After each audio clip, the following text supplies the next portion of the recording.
भन्ने लाग्छ। अब केही खानेकुराहरू खाने मान्नु भएको छ कि भन्ने लाग्छ।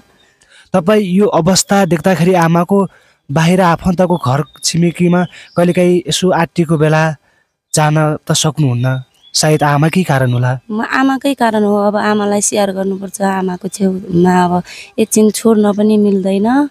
अनि केही काम गर्न गएपछि आत्तिएर आउनुपर्छ। कहिले दिसा गर्नुभयो कि पिसाब गर्नुभयो कि अब सरसफाइ गरिदिनु पर्यो, केही खाने मान्नु भएको छ कि भन्ने लाग्छ।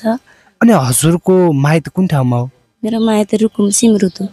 अनि माइत जानुहुन्न है? म माइत जाने, अब आमालाई यस्तो भएको छ छोडेर म जानै सक्दिनँ। दर्शकबिन हेर्नुहोस् त पीडा।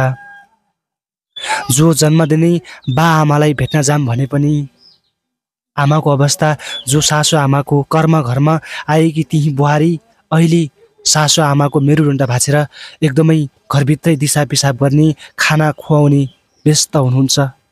कहीँ कतै छोराछोरीलाई केही सामान किन्नको लागि वरपर जाम र वरपर साथीभाइसँग यसो आफन्त छरछिमेकमा जाम भने पनि